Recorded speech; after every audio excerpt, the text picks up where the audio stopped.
సంఘటన చోటు చేసుకుంది. జనసేన నేత నాదెండ్ల మనోహర్తో వంగవీటి రాధ తెనాలిలోని జనసేన పార్టీ ఆఫీస్లో భేటీ కావడం జరిగింది. అయితే ఇదంతా కూడా మర్యాదపూర్వక భేటీ మాత్రమే, రాష్ట్ర ప్రయోజనాలు ఉద్దేశించి మాత్రం భేటీ చేయడం అంటూ కూడా వంగవీటి రాధ కొట్టిపారేసినప్పటికీ అయితే ప్రస్తుతానికి టీడీపీ నుంచి 128 స్థానాల్లో అభ్యర్థులను ప్రకటించడం జరిగింది. 2 జాబితాల వారీగా టీడీపీ ప్రకటించింది. అయితే సెంట్రల్ నుంచి వంగవీటి రాధ టికెట్ ఎక్స్పెక్ట్ చేసినప్పటికీ అక్కడ కూడా టీడీపీ మరో అభ్యర్థిని ప్రకటించింది. మరి జనసేనలో వంగవీటి రాధ చేరబోతున్నారని ప్రచారం కూడా జరుగుతోంది.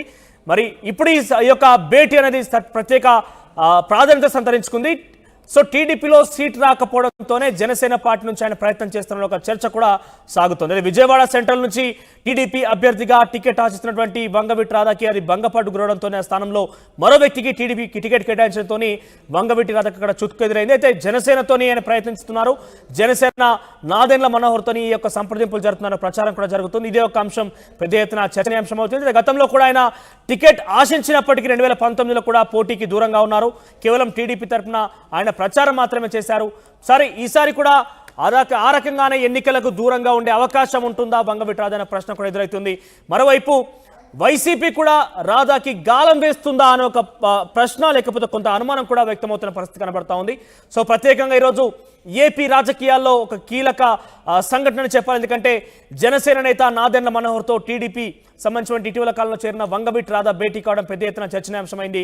అయితే టీడీపీ అభ్యర్థిగా తాను డెఫినెట్గా బరిలో ఉంటానంటూ ఆశించినప్పటికీ ఆయనకి అక్కడ చుక్కెదురవడంతో జనసేన పార్టీ తరఫున ఏదైనా ప్రయత్నాలు చేస్తున్నారా, లేదంటే ఏదైనా సంప్రదింపులు కొనసాగిస్తున్న ఒక అనుమానం కూడా వ్యక్తమవుతున్న పరిస్థితి. దీని అంశానికి సంబంధించి కృష్ణమోహన్ జాయిన్ అవుతున్నారు లైవ్ ద్వారా. ఎస్ కృష్ణమోహన్, సో ఏంటి జనసేన నేత నాదెండ్ల మనోహర్తోని వంగవీటి రాధకు సంబంధించి భేటీకి ప్రత్యేక ప్రాధాన్యత సంతరించుకుంది, భేటీ గల అంశాలేంటి? మనోజ్, మొత్తం మీద అయితే వంగవీటి రాధ చాలా కాలంగా అంటే ఇటీవల కాలంలో ఫుల్గా యాక్టివిటీ ఉన్నాయి. సీట్లు సర్దుబాట్లు, సీట్ల ప్రకటనలు, సీట్లకు సంబంధించిన వ్యవహారాలు ఎన్ని జరుగుతున్నప్పుడు కూడా ఎక్కడా కనపడని రాధ సడన్గా నిన్న రాత్రి తెనాలిలో ప్రత్యక్షమయ్యారు. తెనాలిలో జనసేన పార్టీ కార్యాలయంలో అక్కడికి వెళ్ళి నాదెండ్ల మనోహర్తో రేపు ఆయన అక్కడ ముచ్చటించిన పరిస్థితి అయితే ఉంది. అయితే ఇప్పుడు తాజా రాధ తెర మీదకి రావడం, అందులోనూ జనసేన పార్టీ కార్యాలయంలో నాదెండ్ల మనోహర్తో కలవడం ఇప్పుడు మొత్తం కూడా రాకైతే దారి తీసింది. అయితే బేసిక్గా అయితే టీడీపీలో ఉన్నప్పుడు రాధాకి 120 తెలుగుదేశం ప్రకటించింది సీట్లు, కానీ ఎక్కడ కూడా రాధా పేరు ప్రస్తావనకు రాల. విజయవాడ సెంట్రల్ ఏదైతే ఉందో విజయవాడ సెంట్రల్ని మొదటి నుంచి కూడా రాధాకు కేటాయిస్తారని ఆశ ఉన్నప్పటికీ కూడా, కానీ అక్కడ బోండా ఉమాకి మొదటి లిస్టులోనే ఆ సీటుని కేటాయించిన నేపథ్యంలో రాధా ఎక్కడ బయటకు వచ్చిన మాటలు లేవు, ఎక్కడ బయటకు వచ్చిన పరిస్థితి కూడా కనపడలేదు.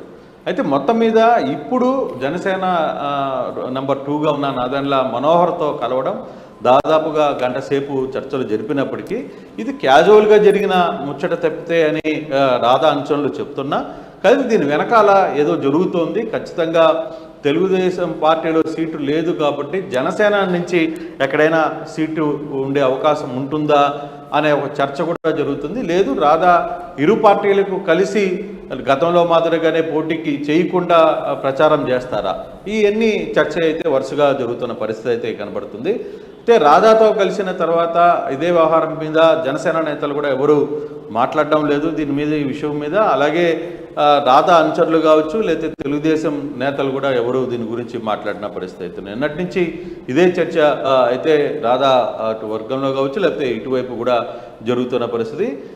తెలుగుదేశం టికెట్ రాలేదు, ఇప్పటికీ తెలుగుదేశం 128 స్థానాలు ప్రకటించినప్పటికీ వీటిల్లో ఎక్కడ కూడా ఆ పేరు రాధా పేరు కనపడలేదు. మరి రాధా భవిష్యత్తు ఎలా ఉంటుంది? రాధాకి గతంలో కొంత చర్చ కూడా జరిగింది. వైసీపీ వాళ్ళు రాధాని తీసుకునే ప్రయత్నం చేస్తున్నారు, రాధాకి టచ్లోకి వెళ్ళారు, కొడాలి నాని ఇటువంటి వ్యక్తులందరూ కూడా టచ్లోకి వెళ్ళి రాధాని ఒప్పించే ప్రయత్నం చేస్తున్నారు అనేది కూడా కొంత చర్చ అయితే జరిగినప్పటికీ, కానీ అది ఎంతవరకు వర్కౌట్ అవుతుందో లేదు అనేది తెలియదు. కానీ నిన్న మాత్రం నాదెండ్ల మనోహర్ని కలవడం, అది నిన్న రాత్రి కలవడం కొంత కొత్త పరిణామాలకి దారితీస్తుందనే ఒక చర్చ అయితే జరుగుతోంది మనోజ్. రైట్, ఇక గతంలో కూడా 2019లో కూడా ఆ టికెట్ ఆశించినప్పటికీ కేవలం ప్రచారం మాత్రం చేయడం జరిగింది. ఈసారి కూడా చాలా యాక్టివ్గా పాలిటిక్స్లో ఉంటూ కావచ్చు, లేకుంటే వైసీపీకి సంబంధించి వ్యతిరేకంగా కొంత సిచ్యువేషన్ అంటే పవన్ కళ్యాణ్తో భేటీ కావచ్చు, గతంలో టీడీపీలో ఆయన నేతగా చేరడం కావచ్చు. సో ఈసారి కూడా అటువంటి సిచ్యువేషన్ ప్రచారం వరకే ఆగే అవకాశం ఉంటుందా, లేకపోతే ఆయన యొక్క యాక్టివ్నెస్ సంబంధించిన టికెట్ అలాట్ చేసే అవకాశం ఉందా? ముఖ్యంగా జనసేన నుంచి ఆయన ఆశిస్తున్న మాటలో ఎంతవరకు వాస్తవం ఉంది? సార్, బేసిక్గా ఒకటి మనోజ్, ఇక్కడ మనం చూడాల్సిన ఆసక్తికరమైన అంశం ఏంటంటే రాధా విషయంలో ప్రతి పార్టీకి సంబంధించిన నేతలందరూ కూడా కొంత పాజిటివ్గానే కనిపిస్తారు. అందుకే ఇటీవల కాలంలో గత 2 నెలల ముందు రాధా వివాహానికి కూడా పవన్ కళ్యాణ్ స్వయంగా వచ్చి రాధా వివాహానికి హాజరైన పరిస్థితి ఉంది. కొంత అంటే జనసేనతో నాయకులతో కొంత సత్సంబంధాలు కొనసాగుతున్నప్పటికీ ఆయన టీడీపీలోనే కొనసాగుతున్నారు. కానీ ఇప్పటి వరకు ఈ మధ్యకాలంలో జరిగిన యాక్టివిటీ వరుసగా తెలుగుదేశంలో కావచ్చు, జనసేనలో కలిసి పొత్తులో కావచ్చు, లేకపోతే కలిసి బహిరంగ సభల్లో కావచ్చు, ఎక్కడా రాధా కనపడలా. ఎక్కడా రాధా తన రోల్ని ప్లే చేసినట్టు కనపడలా.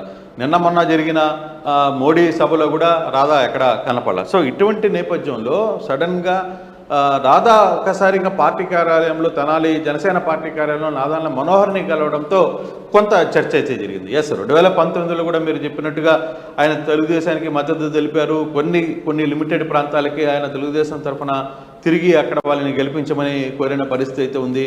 సో ఇప్పుడు 2024లో ఇప్పుడు కూడా తన సీటు లేకపోతే కొంత అభిమానులకైతే కొంత నిరుత్సాహం కనబడుతుంది. ఎందుకంటే ఎంతసేపు మా నాయకుడు ని పార్టీ సర్వీస్ కోసం వాడుకుంటున్నారా, లేకపోతే మా నాయకుడిని ఒక ఎమ్మెల్యేగా ఒక ఎంపీగా చూడాలి అనే ఒక కోరిక రాధా అనుచరులో చాలా బలంగా ఉంది. కానీ ఆ పరిస్థితి ఉంటుందా లేదా అనేది కూడా ఇప్పుడు చర్చ అయితే మారుతుంది. అయితే ఇటీవల కాలంలో వైసీపీ నుంచి కూడా ఒక ప్రపోజల్ రాధాకి వెళ్ళింది. ఆ సమాచారం ఏంటంటే మచిలీపట్నం ఎంపీగా పోటీ చేస్తే ఎలా ఉంటుంది, మీరు మద్దతుగానే తెలిపితే మేము మచిలీపట్నం ఎంపీ సీటు కూడా మీకు ఇవ్వడానికి కూడా సిద్ధమని గతంలో చర్చలు కూడా జరిపాయి. అయితే ఇప్పుడు మచిలీపట్నం వైసీపీ ఎంపీ కూడా డిక్లేర్ అయిపోయింది కాబట్టి సో ఇవన్నీ ఒక ఎత్తు అయితే ఇప్పుడు జనసేన తెలుగుదేశంలో పార్టీ నుంచి టికెట్ ఇచ్చే పరిస్థితుంది. ఎందుకంటే తెలుగుదేశంలో 16 సీట్లు మాత్రమే పెండింగ్లో ఉన్నాయి, జనసేనకి సంబంధించి ఒక 5 సీట్లు పెండింగ్లో ఉన్నాయి, బీజేపీ నుంచి ఇంకో 10 సీట్లు ఉన్నాయి. ఈ సీట్లలో ఇప్పటికి 144 వచ్చిన నేపథ్యంలో మిగిలిన స్థానాల్లో ఏ సీట్ అయినా సరే, ఏ పార్టీ నుంచి అయినా సరే కూటమి తరఫున ఏమన్నా రాధా పోటీ చేసే అవకాశం ఉంటుందా లేదా అనేది ఇప్పుడు చర్చ. లేదు అనుకుంటే పార్టీకి కూటమికి ఆయన పనిచేస్తారా లేదా, సో ఇప్పుడు చూడాలి. అంటే తెలుగుదేశం పార్టీ, జనసేన, ఇప్పుడు బీజేపీ 3 కూడా కూటమిగా ఏర్పడ్డాయి కాబట్టి దేనికి వెళ్ళినా ఆ కూటమికి సపోర్ట్ చేసినట్టుగానే భావించాల్సిన పరిస్థితి ఉంటుంది. సో ఈ నేపథ్యంలో ఏ పార్టీ అంటే జనసేన ఏమన్నా టికెట్ ఇచ్చే పరిస్థితి ఉంటుందా, లేదు తెలుగుదేశంలోనే అతనికి ఏమన్నా టికెట్ ఏమన్నా కేటాయిస్తారా, అయితే ఎక్కడ కేటాయిస్తారు? ఆయన కోరుకున్నట్టుగా విజయవాడ సెంట్రల్ సీట్ అయితే లేదు, సీటు ఆల్రెడీ బొండా ఉమాకు ఇచ్చేసిన నేపథ్యంలో ఎటువంటి పరిస్థితులు ఉంటాయి అనేది చూడాల్సిన పరిస్థితి అయితే ఉంది. రాధా మనోహర్ని కలవడం మాత్రం ఇప్పుడు కృష్ణా జిల్లా రాజకీయాల్లో మాత్రం కొంత చర్చ జరుగుతుంది. దాని మీద రేపు ఏం జరగబోతుంది అనే అంశం చూడాలి. ఫర్దర్గా 2-3 రోజుల్లోనే కొన్ని కీలక పరిణామాలు చోటు చేసుకోబోతున్నాయని ఇరు పార్టీ నేతలు చెప్తున్న నేపథ్యంలో రాధా ఏదైనా సెట్ అయ్యి పార్టీకి పనిచేస్తారు. వంగవీటి రాధాకి ఇటు వైసీపీలో కావచ్చు, లేకుంటే టీడీపీ జనసేన